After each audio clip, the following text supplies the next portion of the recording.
जी अस्सलाम वालेकुम, मैं हूं तज़मीन जावेद और द टीवी के लिए ये सबसे पहला मेरा वीलॉग है। और बात करते हैं कि मुल्क के अंदर जो एक सियासत में तब्दीली आज हुई और शहबाज शरीफ साहब को वज़ीर आज़म मुंतखब कर दिया गया। ये भी एक बहस है कि उनकी इंडाइटमेंट आज होनी थी और वो आज 27 अप्रैल तक मौखर कर दी गई है। इस सारे पस मंज़र में शहबाज शरीफ साहब आज मुल्क के वज़ीर आज़म बन चुके हैं, इलेक्ट हो चुके हैं, वो वोट लेंगे अपना। साथ साथ पिछले एक माह से हम ये देखते रहे कि इस्लामाबाद के अंदर और मुल्क की सियासत के अंदर एक इंतशार की फ़िज़ा रही। हर हुकूमत जो साबिक़ हुकूमत अब हो चुकी है, साबिक़ वज़ीर आज़म इमरान खान जो कि पहले वज़ीर आज़म बन चुके हैं कि जिनको नो कॉन्फिडेंस मोशन के ज़रिए निकाला गया या डिसीट किया गया, उन्होंने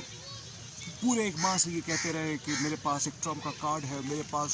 ऐसी चीज़ है कि अगर वो सामने आ जाए तो अपोजिशन वाले जो है वो चकनाचूर हो जाएंगे। अपोजिशन वाले भी जब फॉर्मर प्राइम मिनिस्टर ने असेंबली डिज़ोल्व की तो वो भी उनको एक बहुत बड़ा सरप्राइज़ था। और जब एक डिप्टी स्पीकर ने आर्टिकल 5 को बुनियाद बनाते हुए एक रूलिंग दी कि उन्होंने एक तरह से ये तासुर दिया कि अपोजिशन वाले सारे गद्दार हैं। अलबत्ता ये भी कितनी अनोखी बात है कि उसी गद्दार अपोजिशन से यही हुकूमत अगले रोज़ प्राइम मिनिस्टर के लिए नाम मांगती है। तो ये सियासत है, पॉलिटिकल एक्सपीरियंसिस के तहत काम यहाँ पे होते हैं, जो चीज़ सूट करती है। बहरहाल पूरा एक माह इसमें गुजरा। अब बहुत सारी मुख्तलिफ थ्योरीज़ हैं कि ये जितनी भी जो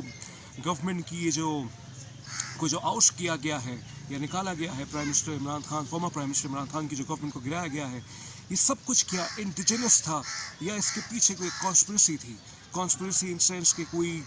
मुल्क ये चाहता था कि मुल्क के अंदर पाकिस्तान के अंदर रजीम चेंज आए।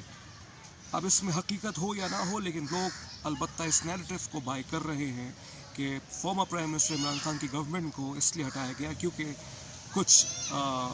बहुत बड़ी जो ताकत है इस वक्त पूरी दुनिया की, अमेरिका, उसने चाहा कि रजीम चेंज हो। इमरान खान साहब के एब्सोल्युटली नॉट, और ख़ास तौर पर उनसे रूस की क़ुर्बत होने की वजह से, रूस के करीब होने की वजह से उनको ये बात पसंद नहीं आई। दूसरी तरफ जाने अपोजिशन ये कहती है कि ये लेटर पूरा फैब्रिकेटेड था और कोई ऐसा लेटर नहीं था, ये पूरा एक केबल था जिसको एक लेटर के तौर पे एक असेसमेंट जो होती है, जो एक फॉरेन ऑफिस की एक रूटीन की एक्सरसाइज होती है कि जिसकी बुनियाद पे वो ये पूछते हैं कि पाकिस्तानी गवर्नमेंट ये पूछती है कि जो उनका होस्ट कंट्री है, जहाँ जो एम्बेसडर जैसे मजीद साहब थे, उनसे पूछा कि अमेरिका इस वक्त पाकिस्तान के बारे में क्या सोचता है। तो उन्होंने अपनी असेसमेंट भेजी जिसको इमरान खान साहब ने मेरे ख्याल से पॉलिटिकिंग की उस पर और फॉरेन पॉलिसी के इशू को एक बहुत बड़ा, क्योंकि ये बात मैं सिर्फ ऐसे नहीं कह रहा है, इसके बारे में क्रेडिबल सोर्सेज हैं। अलबत्ता NSC की जो मीटिंग थी उसने जो डिप्लोमेटिक लैंग्वेज जो यूज़ हुई उसको कंडेम किया और कहा कि ये पाकिस्तान के इंटरनल अफेयर्स में मेडलिंग है, लेकिन कॉन्स्पिरेसी का लफ्ज़ इस्तेमाल नहीं किया गया उस पर। और फिर 9 अप्रैल की रात को जो कुछ हुआ, रात 10 बजे के बाद हमने देखा कि अचानक से सुप्रीम कोर्ट भी खुल जाती है और इस्लामाबाद हाई कोर्ट में एक पिटिशन दायर की जाती है, प्रीएम्प्टिव पिटिशन दायर की जाती है कि एक जो डी नोटिफाई किया जा रहा था एक आला गैर सियासी शख्सियत को, और पता नहीं ऐसा हुआ था या नहीं होता। अब इसमें सारी स्पेकुलेशंस हैं। और उसी रोज़ हम ये देखते हैं कि जो सुप्रीम कोर्ट ने रीइंस्टेट कर दी थी असेंबली और कहा था कि उसी रोज़ वोटिंग होनी है और वो नहीं हो पा रही थी। सारे पस मंज़र में जो कुछ भी हुआ पाकिस्तान में, ये सब अनप्रेसिडेंटेड है और मुल्क के लिहाज से वो चीज़ बेहतर नहीं थी। अलबत्ता कल हमने ये देखा कि पाकिस्तान की तारीख में पहली दफ़ा लोग बाहर भी निकले एक गवर्नमेंट के को आउट करने के ख़िलाफ़, और कराची के अंदर कराची, लाहौर, इस्लामाबाद, फैसलाबाद, यहाँ लोगों ने एक प्रोटेस्ट किया। कहने का मतलब ये है कि मुल्क और आइंदा आने वाले हालात का किसी को इदराक नहीं है कि मुल्क और आइंदा आने वाले हालात किस तरफ जाते हैं। जैसे कि आज PTI ने, जो कि मेरे ख्याल से गलत फैसला था और इसका शायद इनको अब नुकसान उठाना पड़े, क्योंकि अपोजिशन जो कि अब गवर्नमेंट बन चुकी है, शहबाज शरीफ साहब की हुकूमत बन चुकी है, उनके पास स्मूथ सेलिंग होगी कि वो लेजिस्लेशन कर सके। लेकिन PTI वाले ये समझते हैं कि अगर वो स्ट्रीट पॉलिटिक्स करेंगे, एजुकेशनल पॉलिटिक्स करेंगे, रेजिग्नेशन देंगे तो उनके पास अवामी सपोर्ट है। उनके मेरे ख्याल से उनको ये जो एक हौसला अफजाई, जो उनको जो हौसला मिला है, इंकरेजमेंट मिली है, वो कल के हवाले से, कल के प्रोटेस्ट के हवाले से। अलबत्ता पाकिस्तान की इकॉनमी इस वक्त एक ऐसी सिचुएशन में है जिसको आप प्रिकेरियस सिचुएशन कह सकते हैं, thanks to the 5 years of PMLN government which left the economy under the $20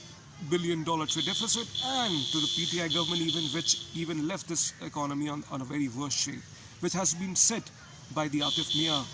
the same advisor who was to be appointed by the former government as the advisor on economic affairs. तो कहने का मतलब ये है कि अब economy